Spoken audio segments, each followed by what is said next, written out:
Good morning, gamers. Today I'm going to talk about a new topic. Not many people have discussed it yet.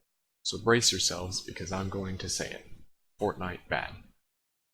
Before we call Fortnite, or any game, a bad one, we first need to define what a good game is.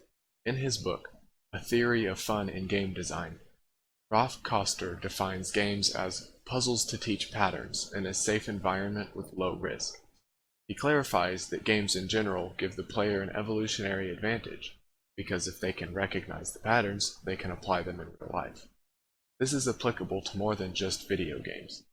Hide and seek teaches children how to hide well and how to search, hence the name. Tag teaches players how to escape a pursuer. Chess teaches strategy and critical thinking, as well as other skills, and some video games teach the same things. Koster goes on to say that the holy grail of games is one that provides never-ending challenges, requires varied skills, and has a perfect difficulty curve that constantly adjusts to your skill level. A game that employs varied skills teaches and improves more than just a single skill, obviously. A game that has a difficulty curve is a game that is not so hard it's frustrating, and not so easy that it isn't fun. A game that adjusts to your skill level combines these. It forces you to improve, and when you do, it adds new challenges to keep it from becoming too easy. The game that does this the best is real life, which is the end goal that all games should prepare you for. Now that we know what a good game is, here is where Fortnite falls short. Soren Johnson said that similar to the way water finds a crack, players will abuse a hole in a game's design over and over. Given the opportunity, players will optimize the fun out of a game. Koster states that games are designed to teach concepts and patterns. Games that do not teach new patterns or motivate the player to improve become boring and are a failure on the part of the designer. Fortnite, at least compared to other games, requires very little skill to play and even to win. A player can camp a single spot through the duration of the game and then pop out and kill the last person with a single shot. Outplayed.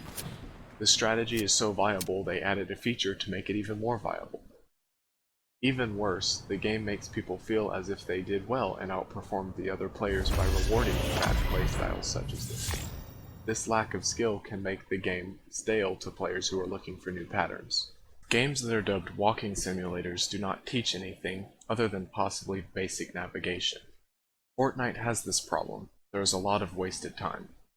Much of the game is spent looking for randomly generated loot and then running to another area on the map in the hope that you will be able to do something interesting along the way. In a battle royale, the map does need to be large enough to accommodate a large number of players without feeling crowded. Traveling across the map does not have to be boring, though. Warframe, for example, has two open worlds, and in both of them the map is too large to even fit on the screen. However, Warframe gives the player alternatives to walking via extensively customizable vehicles, such as K-Drives and the Arc-Link, which greatly reduce travel time and are fun to use besides. Most of these vehicles can be upgraded, and one of the maps even has K-Drive races scattered throughout the map. In fact, the world is so extensive that I had to go to Reddit to find the races to show you. Along with this, simply traveling by foot is still enjoyable, as the movement mechanics employed by Warframe are just as exhilarating as flying. Titanfall 2 is another game that has excellent movement mechanics, such as wall running, time travel, grappling hooks, Bring it down. speed boosts,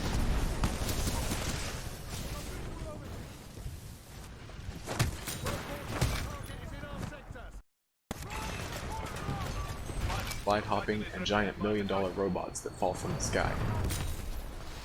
Ions are like insects to you. Nice takedown. Fortnite could improve the time wasted traveling by adding something even as simple as jetpacks.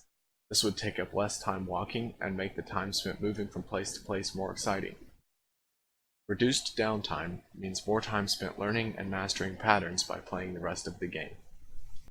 The last problem with Fortnite is that it copies other games. I mean, look at this one. Epic isn't even trying to hide it anymore. They take ideas they viewed in other games and incorporate them into Fortnite. Now, copying other games does not make any game bad in and of itself. In fact, the originality of a game is often rated on how well it gets away with copying Valve. Oh, no, no, no, no. Oh.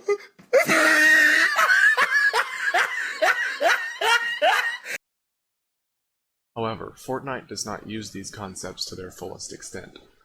For example, it takes ideas such as the Wrecking Ball in Overwatch, which is a complex character with abilities that complement the idea of a wrecking ball and how it will function. The counterpart in Fortnite utilizes very little skill and does not help to achieve the objective of the game. Another thing copied from other games is mechs. The idea of games with mech suits is not original or even new, and dozens of games have used it and been successful, so Epic Games cannot be blamed for wanting to add some to Fortnite. However, in the other games, a skillful player has a fair chance of taking down another player in a mech without having to get their own. Epic Games did not do this. Any player that happened to be lucky enough to find a randomly placed mech has a significant advantage over a player who does not. Fortunately, Fortnite did remove both of the hamster ball and the mechs, so the game slightly better for doing that. Fortnite does have some redeeming qualities. The building system is well fleshed out and unique to the game, although there are some games that have a similar concept. Some people may bring up that Fortnite did at one point add vehicles and hoverboards to the game, and I will admit that both of these additions fixed both of the problems that I had with the travel time in the game. Namely, they added complexity as well as fun to the gameplay. However, in the current version of Fortnite, these no longer exist. Oh well. One step forward, two steps back. To sum up, Fortnite is a bad game because it has a low skill cap and does not encourage players to improve their skills. Mechanics and concepts used in the game are not used to their full potential. Fortnite rewards easy play styles rather than skillful ones. It has some things in it that are done well, but for the most part it does not require or encourage skillful play. This is why I would classify Fortnite, for the time being, as a bad game.